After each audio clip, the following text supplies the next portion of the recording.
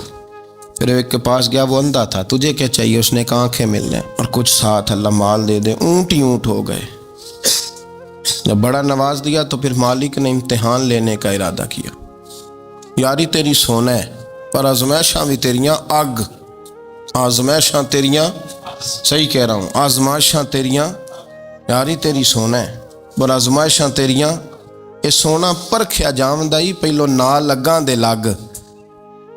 اللہ نے فرمایا آزمائش کرو۔ سب سے پہلے گنجے کے پاس آئے، اسے کہا اللہ کے رستے میں کچھ دیکھنے لگا، میرے خرچے ہی بڑے، دیکھو تو صحیح کتنی مشکل میں وقت گزارتا ہوں، حال ہی کوئی نہیں۔ تو اس نے کہا میں نے تو سنا ہے تو گنجا اور بھوکا ننگا تھا۔ کہنے لگا میں تو جدی پشتی رئیس اعظم ہوں، تجھے کس پاگل نے کہا ہے بھاگ جا؟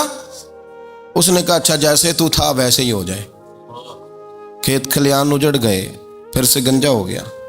حضور علیہ السلام فرمانے لگے، پھر وہ اس کے پاس گیا جو کوڑا تھا، اسے کہا کچھ دے، کہنے لگا خرچے ہی بڑے۔ اب پوچھ لیں کسی امیر آدمی سے، کہے گا چکی کے نیچے ہاتھ ہے میرا، میرے سے زیادہ تو اب پریشان بندہ ہی کوئی نہیں، کیا بتاؤں آپ کو، اتنا ٹیکس ہے، اتنا جرمانہ ہے، فلانی شے، بڑا کچھ گنواتے ہیں لوگ۔ اس نے کہا میں نے تو سنا تو پہلے کوڑا تھا۔ اس نے کہا جا دوڑ جا، میں تو رئیس اعظم ہوں، دادا بھی پردادا بھی اور ساری نسل ہی۔ اس نے کہا اچھا جیسے تو تھا ویسے ہی ہو جائے۔ پھر وہ گیا اندھے کے پاس اور جا کے کہا اللہ کے نام پہ کچھ دے۔ تو کہنے لگا رب کے نام پہ؟ یہ کھڑے ہیں اونٹ، جتنے تیرے دل کرے لے دا۔ اس نے کہا کیا معنی اس بات کا؟ کہنے لگا یار تجھے کیا بتاؤں، میں تو اندھا تھا، میں نے تو کبھی دنیا دیکھی نہیں تھی، پھر اس کریم نے فضل کیا تو مجھے بڑا کچھ دکھایا، میں کیا بتاؤں، میرا دل کر رہا ہے کہہ دوں کہ پھر اس نے کعبہ دکھایا، پھر اس نے روضہ رسول دکھایا، پھر اس نے ریاض الجنہ کے سجدے دکھائے، پھر اس نے اپنے محبوب کے دروازے کی رونقیں دکھائیں۔ اس نے بڑا کچھ دیا، اس نے بڑا نوازا۔ میرے پاس تو شاید میں بدکار پرانا خادم، کسے در ملی نہ ٹوئی، اے واصف یار نے نظر جو کی تھی، پھر واصف ہی ہوئی۔ یہ تو اس کا کرم ہوا۔ تو یہ وہ کہنے لگا تو اللہ کے نام پہ جان مانگ، میں وہ بھی دینے کو تیار، میرے پاس تو شے ہی کوئی نہیں تھی، مجھے تو اپنا پتہ ہے، میں تو کوئی شے نہیں تھا، کچھ نہیں تھا میرے پاس، یہ تو ان کا کرم ہے کہ رخ ان کا ادھر ہے، اور مختصر سی میری کہانی ہے، یہ جو بھی ہے ان کی مہربانی ہے۔ تو وہ کہنے لگا میں بھی کچھ لینے نہیں آیا تھا، تیری آزمائش ہی کرنے آیا تھا، تیری عزتیں بھی سلامت رہیں گی، تیرا مال بھی سلامت رہے گا، تیری شفا بھی۔ اپنی زندگی میں کبھی بھی اللہ کی بارگاہ سے توجہ ادھر ادھر نہ کریں، چھوڑیں لوگ کیا کر رہے ہیں، دنیا کیا کہہ رہی، کبھی بھی اپنی توجہ دائیں۔ ہمارا یہ مسئلہ بن گیا کہ ہماری سیاست ہے، ہماری دنیا داری ہے، ہم بندوں کو راضی کرنا چاہتے ہیں، ہم دیکھتے ہیں کون کس طرح، اور آپ یقین کریں آپ تھک جائیں گے، بندے راضی نہیں ہوں گے، وہ نہیں راضی ہوتے۔ آپ ان کو منا کے لائیں گے تو ادھر والے نکل جائیں گے، ادھر کو منائیں گے تو ادھر والے نکل جائیں گے۔ اس چکر سے باہر آئیں، اس رب کو راضی کریں جو فرماتا ہے ان الذین آمنوا وعملوا الصالحات سیجعل لهم الرحمن ودا۔ فرمایا تو ایمان لانے کے بعد نیک عمل کر، میں لوگوں کے دلوں میں تیری محبت پیدا کر دوں گا۔ رحمان لوگوں کے دلوں میں محبت ڈال دے گا، اللہ لوگوں کے دلوں میں۔ اپنی نظر ہمیشہ اپنے رب پہ رکھیں، اتنی لمبی چوڑی دنیا داروں سے امیدیں نہ وابستہ کریں۔ میں نے دیکھا ہے لوگ کا سال ایسی کرتے ہیں، کبھی اس کے دروازے پہ کبھی اس کے دروازے پہ۔ ان چکروں سے باہر آئیں اور اپنے رب کی بارگاہ کی طرف توجہ کریں، استغفار شوق سے پڑھا کریں، اور اکیلے میں نہ، اکیلے میں حضرت رئیس المتکلمین مولانا نقی علی خان صاحب رحمۃ اللہ نے لکھا ہے کہ فرعون 500 سال حکومت کر گیا، یہاں تو 5 سال کی حکومت کی پیر لڑکھڑاتے ہیں، 500 سال۔ فرماتے اصل وجہ یہ تھی کہ دنیا جب سو جاتی تھی نا تو اوپر چادر لے کے تو مصلے پہ بیٹھ جاتا تھا اور ہاتھ باندھ کے کہتا تھا رب تو ہی ہے، میرا پردہ نہ کھولنا، مالک تو ہی ہے، کرم نوازی کرنا، میری پکڑ نہ کرنا، وہ بےمان ہو کے اگر 500 سال ہاتھ باندھے تو گزارا کر لیتا ہے، تو ایماندار ہے۔